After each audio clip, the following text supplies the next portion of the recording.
ओम शांति।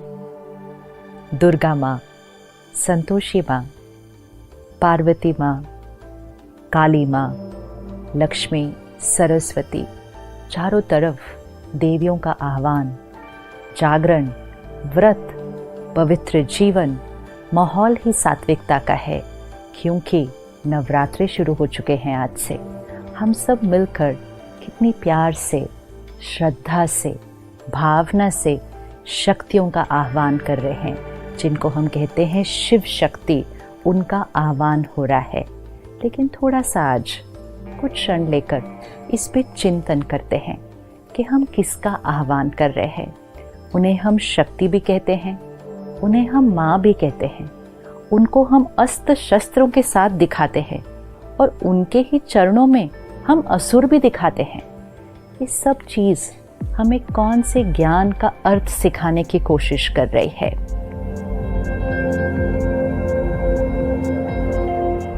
देवी का चित्र और चरणों में असुर। तो क्या वो देवियां हिंसा करती थी? क्या उन्होंने असुरों की हिंसा की थी, या इसके पीछे कुछ भाव है?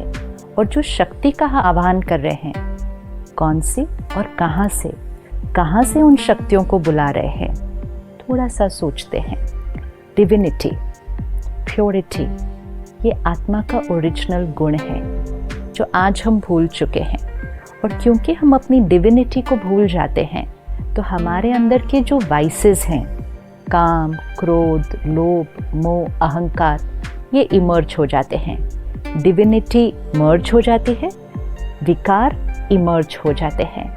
अब अगर किसी को इसको सिंबॉलिकली दिखाना है कि डिविनिटी ने वाइसेस के ऊपर ओवर पावर किया, प्योरिटी ने ईगो के ऊपर ओवर पावर किया, इसको पिक्टोरियली रिप्रेजेंट करो, इसको सिंबॉलिकली रिप्रेजेंट करो।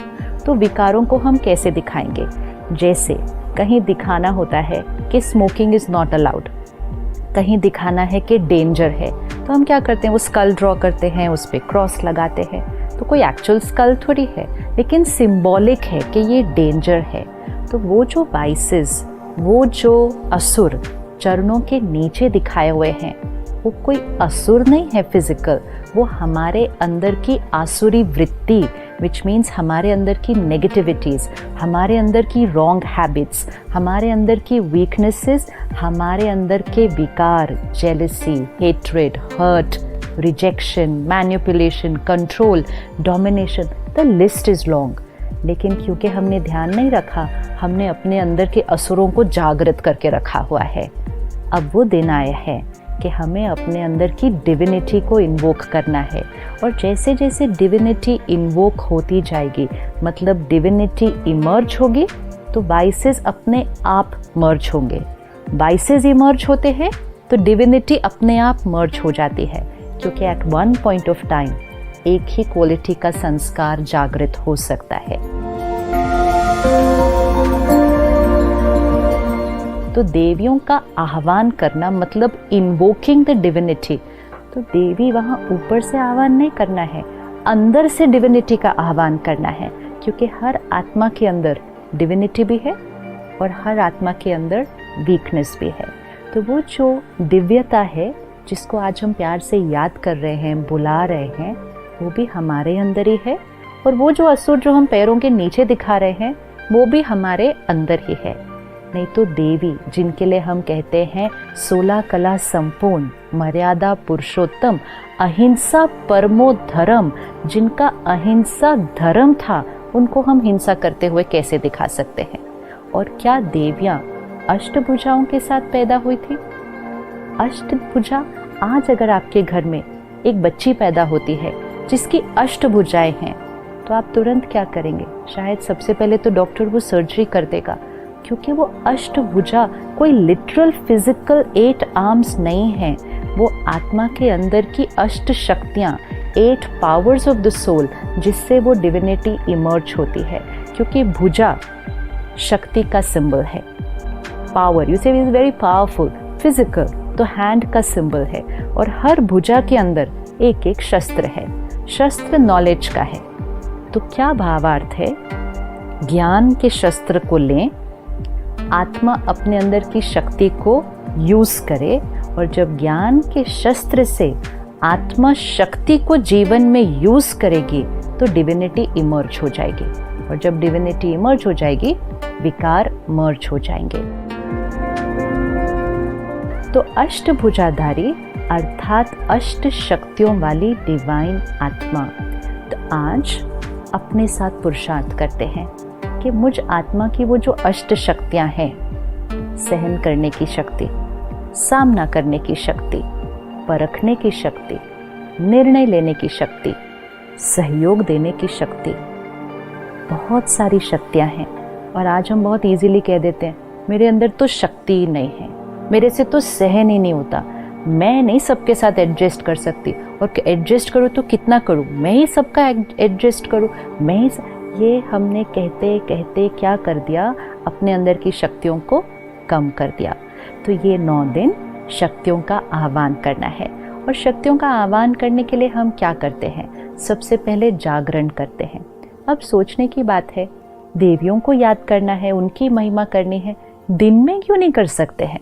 रात को जाग कर क्या करने की ज़रूरत है? क्या दिन में करने से हम देवी की महिमा नहीं कर सकते हैं? लेकिन जागरण मतलब अज्ञान की नींद से जागरण। तो जब इस सृष्टि पर कलयुगी अंधकार है, अज्ञान, इग्नोरेंस, डार्कनेस, जब अज्ञान है तब अवेकनिंग की ज़रूरत है। अवेकनिंग अर्थात waking up from that night of ignorance. Awakening मतलब अज्ञान की नींद में सोए हुए हैं, उससे जागरण करो। तो रात को जागना है मतलब अज्ञान की नींद से जागना है। तो रात को जाग के डिविनिटी का आह्वान करना है। फिर हम ये 9 दिन व्रत करेंगे। अब क्या व्रत सिर्फ खाने पीने की चीज़ों का करना है? व्रत मतलब प्लेज, भाव लेना कि मुझ आत्मा ने ये करना है।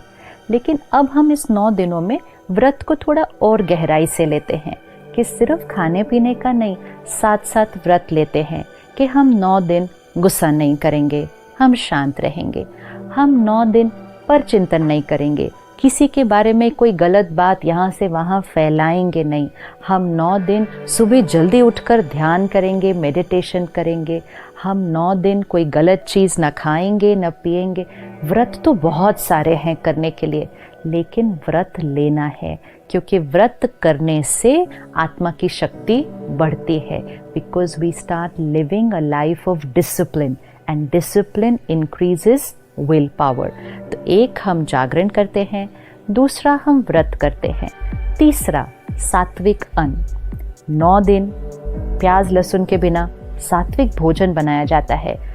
डिविनिटी एंड सात्विकता गोज टुगेदर।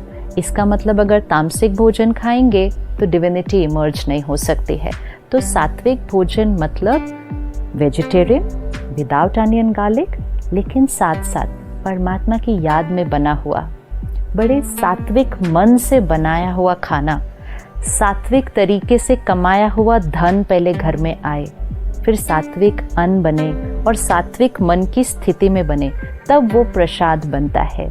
तो सात्विक अन्न जब खाना शुरू कर ही रहे हैं तो साथ साथ ये भी सोच लीजिए कि सिर्फ 9 दिन क्यों? क्या डिवाइन लाइफ सिर्फ 9 दिन चाहिए?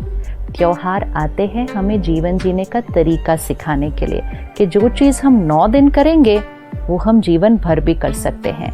लेकिन इस 9 दिन में ध्यान रखना कि प्रतिज्ञा सिर्फ यहाँ से नहीं करनी। कभी कभी मन में चलता रहता है, आज 5वां दिन हो गया, आज 6ठा दिन हो गया, कब ये 9 दिन पूरे होंगे, सब कर रहे हैं इसलिए मुझे भी करना पड़ता है। मजबूरी से नहीं, मजबूरी से आत्मा की ताकत कभी नहीं बढ़ेगी। प्रतिज्ञा से करना है कि जीवन में सात्विकता। फिर 9 दिन दिया जलाया जाता है। तो मिट्टी का दिया और वो लौ, इसका क्या सिग्निफिकेंस है कि मिट्टी का जो बॉडी शरीर का प्रतीक है और जो लौ है वो आत्मा का प्रतीक है। तो 9 दिन दिया ज़रूर चलना चाहिए। तो जब मैं आत्मा हूँ, सोल कॉन्शियसनेस, ये जब इमर्ज होगी तो वो लौ जलती रहेगी, रोशनी उसकी चारों तरफ फैलेगी। एंड मोस्ट इम्पोर्टेंट, हम अपने जीवन में चाहिए से दिया की तरफ शिफ्ट हो जाएंगे। दिया जलता रहे तो जीवन शुभ होता है। कौन सा दिया जलता रहे? प्यार दिया, सम्मान दिया, सहयोग दिया, सबको दिया और हमेशा दिया, ये दिया जलेगा तो जीवन शुभ रहेगा। जागरण, सात्विकता, व्रत और दिया, जब ये सब हो गया तो रिश्ते बड़े प्यारे हो जाते हैं। एक दूसरे के साथ एडजस्ट करना, सहयोग देना, ये एक नेचुरल जीवन जीने का तरीका बन जाता है। तो वो जो रिश्तों में एडजस्टमेंट और उस एडजस्टमेंट से जो हार्मनी क्रिएट होती है, उसी का यादगार हम रास और गरबा करते हैं। रास को देखो, गरबा को देखो, कितना सुंदर डांस फॉर्म है। सभी के हाथ में 2-2 डंडे हैं।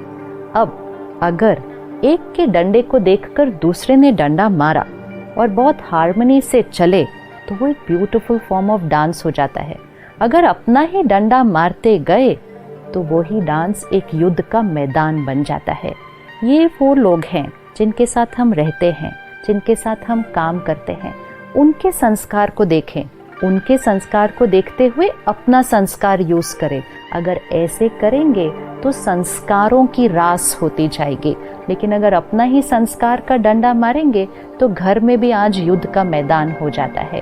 तो परमात्मा कहते हैं कि जो आत्मा जागरण करती है अपने विकारों से, व्रत लेती है जीवन में और उसके जीवन में सात्विकता आती है और सोल कॉन्शियसनेस उसके लिए जो नेचुरल होता है, वो औरों के साथ संस्कारों की रास करती है। तो अगले 8 दिन हम सब रोज मिलेंगे और सिर्फ देवियों का आह्वान नहीं करेंगे, अपने अंदर की उस दैवी शक्ति का आह्वान करेंगे।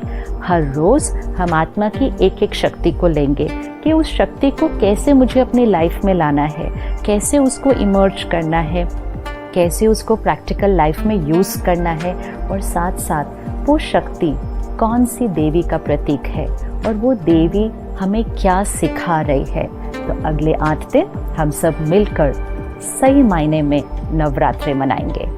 ओम शांति।